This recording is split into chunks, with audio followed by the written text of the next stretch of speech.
Hello there, I'm Patrick and welcome to my channel. Today I'm going to comprehensively discuss how the Greeks knew what day of the year it was, and the short answer is stargazing. Ancient people spent a considerable amount of mental energy monitoring the positions of important stars, and used them as a calendar. In this video I will demonstrate how the stars were a practical and reliable way of keeping track of the seasons, which was essential for farmers and sailors. We're going to take a look at some actual farming advice written 2,700 years ago and see how this advice plays out in a virtual planetarium. Planetarium. First, however, I wanted to talk about the myth of Prometheus.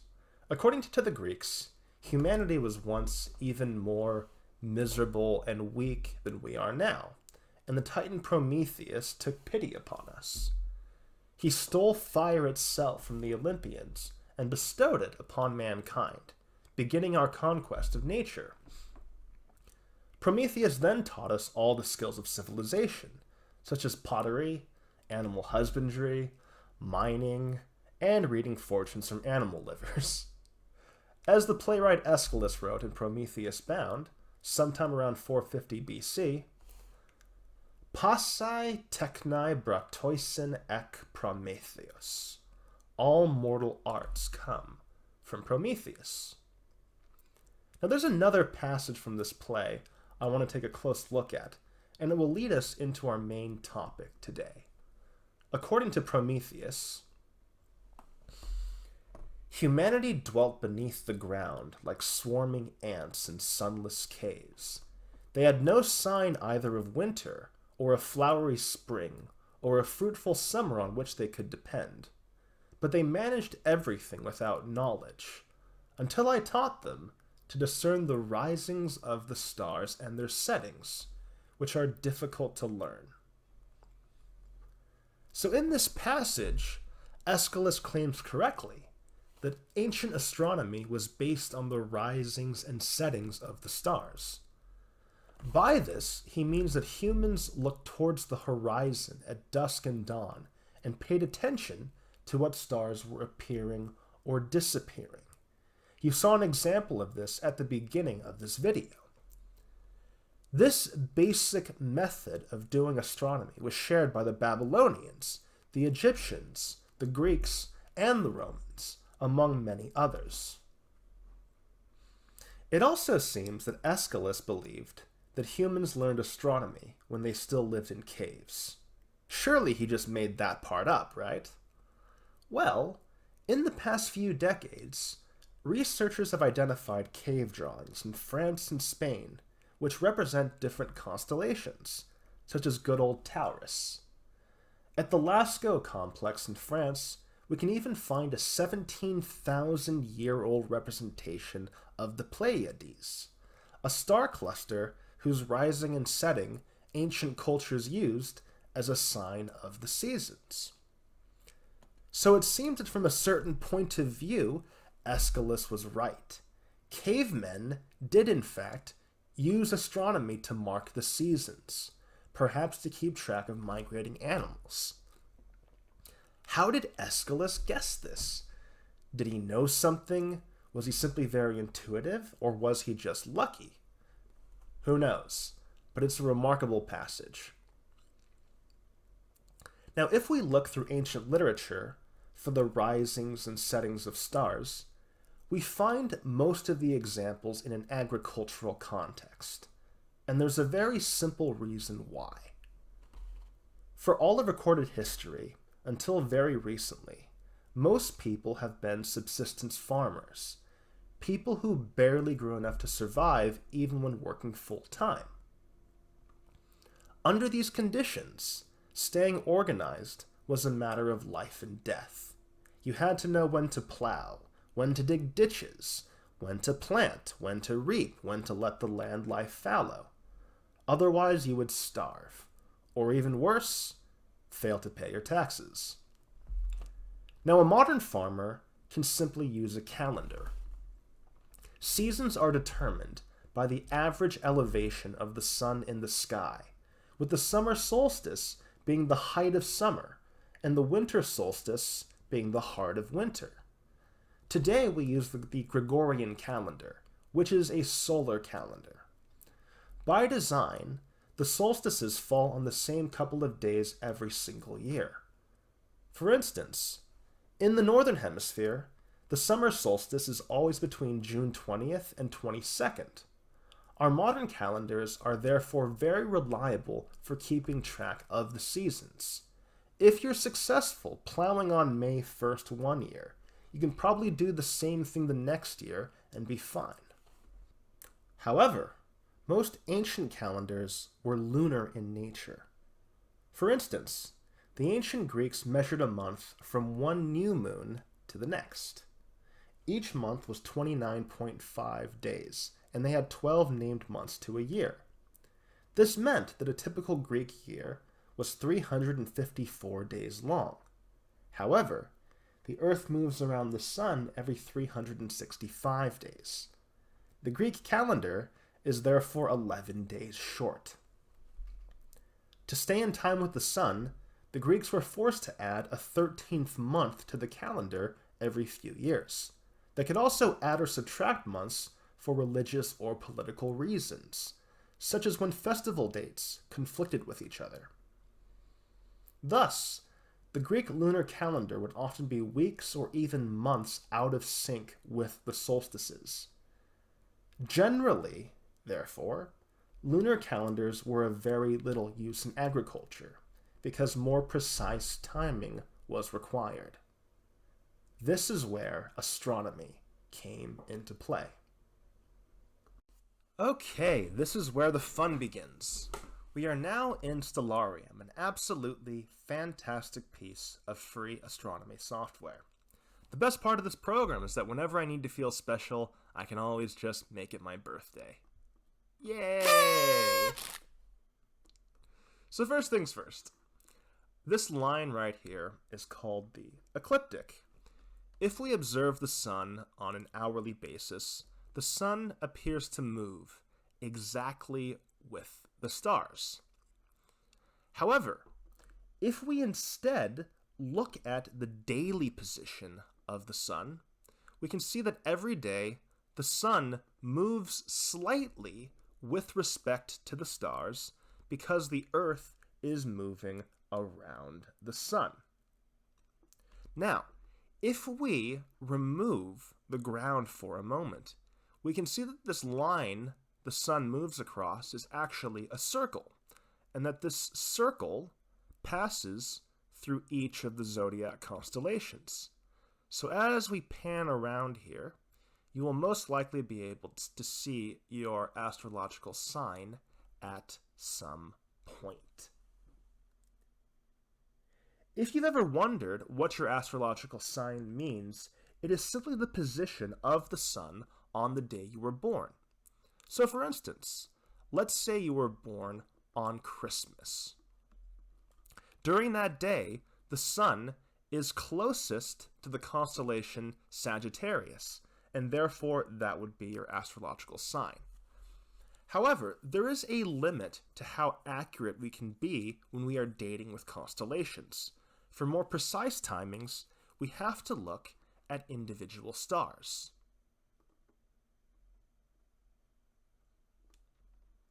So for instance, this right here is the Pleiades cluster. It is part of the constellation Taurus, and these stars are best seen during the winter. In reality, the Pleiades are a cluster of over 800 stars, but only between 6 and 7 of them are visible to the naked eye. Each year, around May 21st, the sun will approach the Pleiades very closely. Now the problem is that during this time, whenever the sun is in the sky, it will always be too bright to see this star cluster. So if you're an ancient farmer, how are you supposed to know where the stars are when you can't see them? We'll get to that. For now, there's one last type of astronomical motion we have to mention: the precession of the equinoxes. So the tilt of the Earth changes over time, and this affects the relationship between the stars and the seasons. As I said before, the Sun passes closest to the Pleiades on May 21st. However, 2,700 years ago, which is going to be the time frame we're talking about today, the Sun passed closest to the Pleiades on April 20th instead, 31 days earlier. This is true for all stars during this time. Whenever you read about the stars in ancient literature, you have to account for this 1 month shift. So with this background information out of the way, we are finally ready to examine our first passage of ancient farming advice. This is a quote from Works and Days by the poet farmer Hesiod from approximately 700 BC. When the Pleiades rise above the horizon, that is the time to start reaping. When they set, start plowing. They are hidden for 40 days and 40 nights, as that time of the year comes around again. So first off, what does Hesiod mean when he says that the Pleiades are hidden for 40 days and 40 nights? Well, we can see that whenever the Pleiades, or any star, is close enough to the Sun, it will continuously be invisible, because whenever it is above the horizon, it is too bright to see in the glare of the Sun. However, if we go about 20 days in either direction, the star will be far enough away from the Sun that we'll be able to see it. Let's go 18 days in the past to April 2nd. And as we can see, there is now some separation between the Pleiades and the Sun.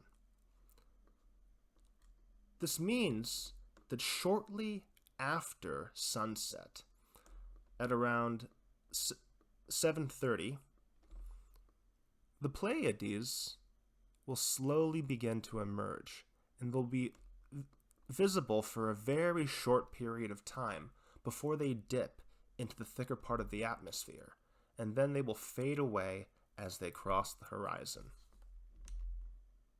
This phenomenon is known as the apparent evening setting of the star. This is the last, or one of the last days that this star will be visible. Tomorrow and the day after, the star will be even fainter and likely invisible, and it will begin the period during which Hesiod says the Pleiades will be hidden. Now let's go 40 days into the future, past this hidden period, to May 12th. Instead of looking at the evening, let's look at the morning.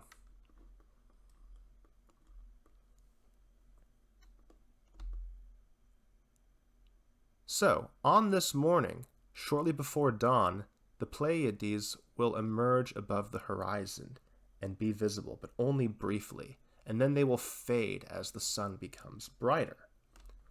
This is called the apparent morning rising of the star, commonly called the heliacal rising. Whenever you see a mention of a star rising in literature with no other context, it is almost always referring to this phenomenon. According to Hesiod, this is the day that you should start the first harvest of the year. Other Greek authors mark the rising of the Pleiades as the first day of summer. Now, this 40 days and nights between April 2nd and May 12th, the apparent evening setting and the morning rising of a star, might sound familiar. In the Christian tradition, there were 40 days and nights in the Great Flood. Jesus was tempted for 40 days in the wilderness. Goliath challenged David for 40 days, and there are 40 days of Lent, among other examples. According to Kenneth and Florence Wood in their book Homer's Secret Odyssey, These events allude to the period of time any given star near the ecliptic is invisible as it passes by the sun. This theory seems reasonable, but unfortunately, the Woods fail to provide any concrete evidence. So if that's what Hesiod means by the rising of a star, what does he mean by the line, when the Pleiades set, start plowing? Well, here Hesiod is referring to a related phenomenon called the apparent morning setting, also known as the visible cosmical setting. To see what that looks like, let's go to November 1st, about 6 months later, and we will look towards the western horizon. As you can see, the Pleiades fade in the atmosphere just as you see the morning twilight begin to emerge. This event was taken to signal the beginning of winter and the rainy season. Whenever ancient authors refer to the setting of a star with no other context, it is this arrangement that they are referring to. Between this apparent morning setting and apparent morning rising of a star, we can begin to get a sense of how ancient astronomy worked. On any given morning during the year, there will always be some stars rising and some stars setting, and hypothetically, you can use them to know exactly what day of the year it is once you have enough knowledge. I want to mention as well that besides the stars, one of the most reliable natural signs of the seasons is migrating animals. Hesiod often uses animals as an additional mnemonic aid alongside the stars. In one passage he says, "Mark well when you hear the sound of the crane, sending forth her call from above, the same time every year. She brings the sign for plowing every year, and she marks the season of rainy winter." So in total, this is how Hesiod tells his audience when to plow. You look for the apparent morning setting of the Pleiades, which coincides with the first call of the crane and the beginning of the rainy season. Now, there's one last kind of stellar phenomenon we haven't talked about yet. We've mentioned the apparent morning rising, apparent morning setting, and apparent evening setting of a star. Logically speaking, it seems that there should be an apparent evening rising too, right? Well, don't worry, Hesiod has you covered. In Works and Days, we find this passage referring to the star Arcturus.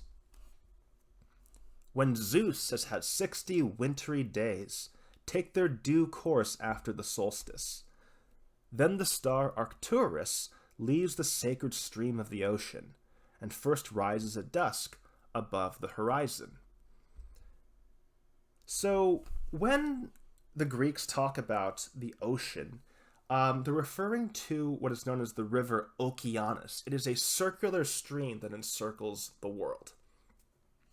And the Greeks believe that the stars and the sun plunge into this river whenever they cross the horizon. Now, beyond that, let's follow Hesiod's instructions. So 60 days after the winter solstice would be approximately February 20th.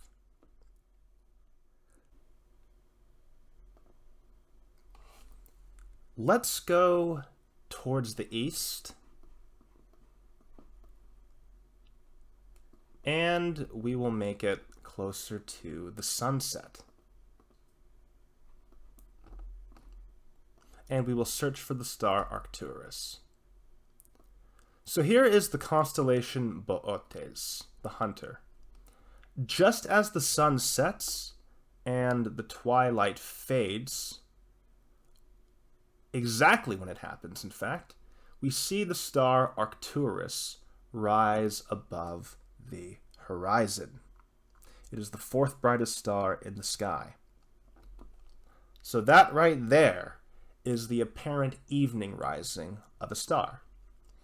About this, Hesiod adds, after Arcturus rises the daughter of Pandion, the swallow, the one whose call sounds at dawn.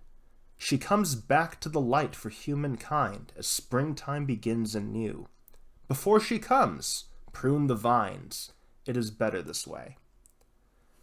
So the daughter of Pandion is Procne, a princess whom the gods turned into a swallow because her husband was chasing her with an axe. It's a long story. As far as I can tell, this rising has nothing to do with the constellations and is literally referring to swallows. According to the Greek Reporter, swallows are the most popular bird in Greece, and they migrate from Africa in early May, which is soon after the February 20th evening rising of Arcturus. Just as before with the cranes, Hesiod is connecting an astronomical event with the annual migration of birds and an agricultural task. We had the morning setting of the Pleiades, the sound of cranes, and plowing being connected before. Now we have the evening rising of Arcturus, the sound of swallows, and the pruning of grapevines being associated together. And with that, we now have the four major tools that the ancient Greeks, as well as most ancient farmers, used for timekeeping with the stars.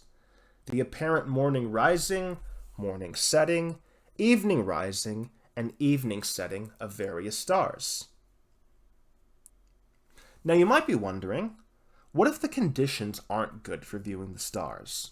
What if there are trees in the way, or hills, or cloudy weather? How are you going to do astronomy under conditions like this involving the horizon? Well, to answer this, let's consider the star Sirius. Sirius is the brightest star in the sky, but since it belongs to the southern hemisphere, it is only visible for a portion of the year in Greece.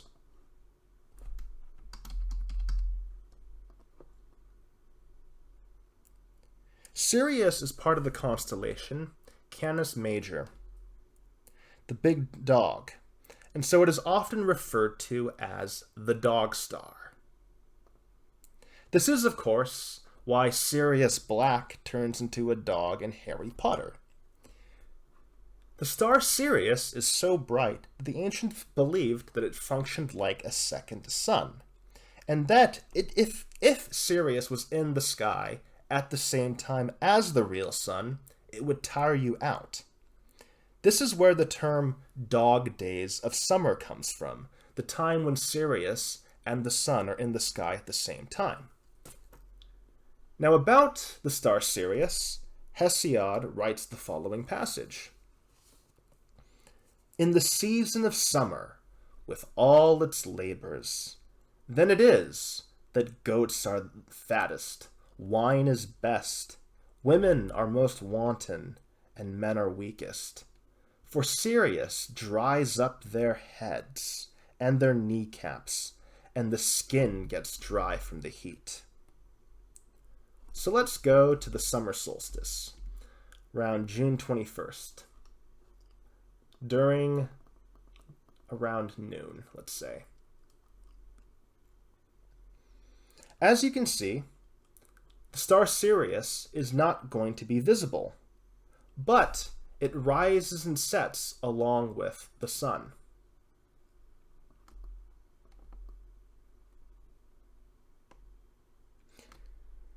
And it reaches its highest point in the sky at approximately the same time that the sun does.